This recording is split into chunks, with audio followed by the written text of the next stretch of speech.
ಹಂಗ್ ಲೆಕ್ಕ ಹಾಕಿದ್ರೆ ನಾನು 13 ಕಂಟೆಸ್ಟ್ ಮಾಡಿದ್ದೀನಿ. 13 ಚುನಾವಣೆಗಳು ಕಂಟೆಸ್ಟ್ ಮಾಡಿದ್ದೀನಿ.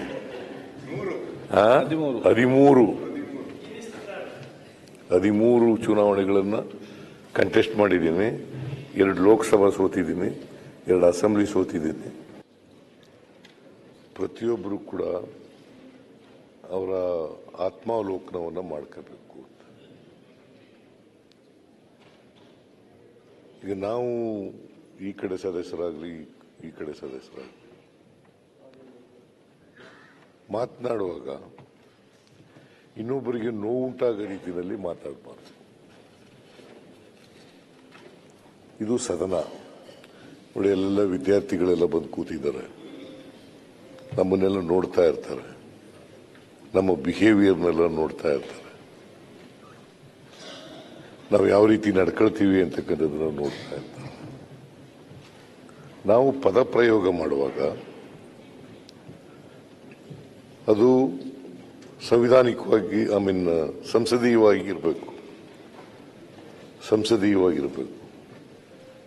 ನಾನು ಟೀಕೆ ಮಾಡಲಿಕ್ಕೆ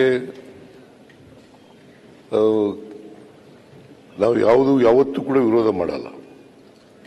ಟೀಕೆ ಮಾಡಿ ವಿರೋಧ ಪಕ್ಷದವರು ಇರೋದೇ ಟೀಕೆ ಮಾಡಲಿಕ್ಕೋಸ್ಕರ.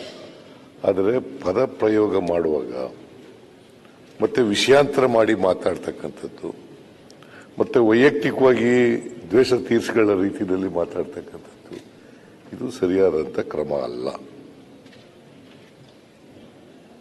ದಯಮಾಡಿ ನಾನು ಎಲ್ರಿಗೂ, ಈ ಕಡೆಯವರಿಗೆ ಆ ಕಡೆಯವರಿಗೆ ಎಲ್ರಿಗೂ ಮನವಿ ಮಾಡ್ತೇನೆ, ಟೀಕೆ ಮಾಡಿ, ವಿರೋಧ ಪಕ್ಷದವರು ಇರೋದೇ ಟೀಕೆ ಮಾಡಲಿಕ್ಕೋಸ್ಕರ. ಆದರೆ ನಿಮ್ಮ ಟೀಕೆ ರಚನಾತ್ಮಕವಾಗಿರಬೇಕು. ರಚನಾತ್ಮಕವಾದಂಥ ಟೀಕೆಗಳು ಮಾಡಿದ್ರೆ ಅದನ್ನು ಸ್ವಾಗತ ಮಾಡೋಣ. ನಾವು ಸರ್ಕಾರ ಇದ್ದೀವಿ, ಸರ್ಕಾರ ನಡೆಸ್ತಾ ಇದ್ದೀವಿ, ನಾವು ಏನು ಹೇಳ್ಬೇಕು ಅದನ್ನು ಹೇಳ್ತೀವಿ, ವಸ್ತುಸ್ಥಿತಿ ಏನಪ್ಪಾ ಅಂತಕ್ಕಂಥದ್ದನ್ನ ಹೇಳ್ತೀವಿ. ನಾವು ಯಾರು ಬೃಹಸ್ಪತಿಗಳಲ್ಲ. ನಿನ್ನೆನೂ ಕೂಡ ಹೇಳಿದೆ, ನಾವು ಯಾರು ಬೃಹಸ್ಪತಿಗಳಲ್ಲ. ಕಲಿತಕ್ಕಂಥದ್ದು ಬಹಳ ಇರ್ತದೆ.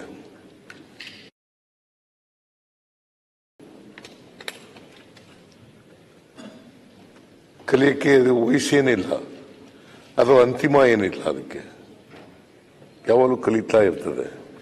ನಾವೆಲ್ಲ ಈ ಹೊಸ ಸದಸ್ಯರುಗಳೆಲ್ಲ ಬಹಳ ಜನ ಬಂದಿದ್ದಾರೆ. ಹೊಸ ಸದಸ್ಯರುಗಳಿಗೆ ಮಾದರಿಯಾಗಿರ್ಬೇಕಲ್ಲ. ಅವತ್ತು ನಾವು ದಾರಿ ತಪ್ಪತಕ್ಕಂತ ನಡೆದ್ರೆ ಹೊಸ ಸದಸ್ಯರು ಏನ್ ಮಾಡ್ತಾರೆ ಪಾಪ. ಈಗ ನಾನು 9 ಚುನಾವಣೆಗಳನ್ನು ಎದುರಿಸಿದ್ದೀನಿ. ಇಲ್ಲಿ ಅಸೆಂಬ್ಲಿನ 9 ಚುನಾವಣೆಗಳನ್ನು. ಇವನು 8 ಸಾರಿ ಆಯ್ಕೆಯಾಗಿದ್ದಾನೆ. ಇಲ್ಲ 8.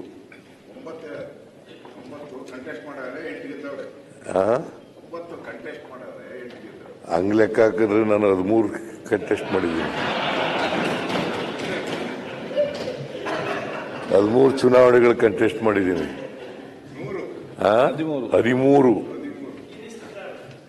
13 ಚುನಾವಣೆಗಳನ್ನ ಕಂಟೆಸ್ಟ್ ಮಾಡಿದ್ದೀನಿ. 2 ಲೋಕಸಭಾ ಸೋತಿದ್ದೀನಿ, 2 ಅಸೆಂಬ್ಲಿ ಸೋತಿದ್ದೀನಿ, 4 ಸೋತಿದ್ದೀನಿ, 9 ಸಾರಿ ಗೆದ್ದಿದ್ದೀನಿ.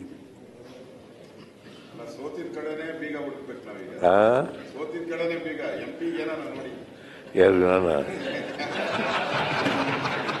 ಎಂಪಿಗೆ ಇನ್ನು ನಿಲ್ಲಲ್ಲ ಅಂತ ತೀರ್ಮಾನ ಮಾಡಿಬಿಟ್ಟಿದ್ದೀನಿ. ಈಗ ನನ್ನ ಇಲ್ಲಿಂದ ಕಳಿಸ್ಬೇಕು ಅಂತ ಇದೆಯಲ್ಲ ನೀನು.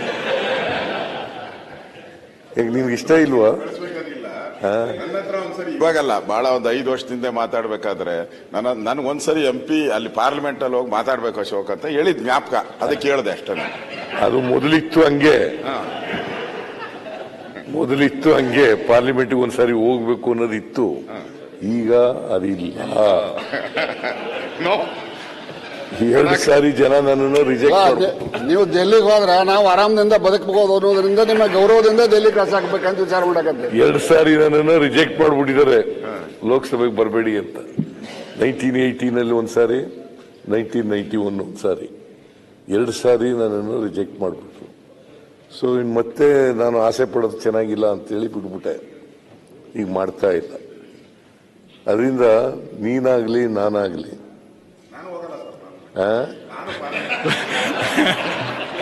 ನಾವು ನೀವಿಬ್ರು ಹೋಗ್ತೀರಾ ಅಂತ ಸ್ವಲ್ಪ ಕುತೂಹಲದಿಂದ ಇದ್ವಿ ಅಷ್ಟೇ.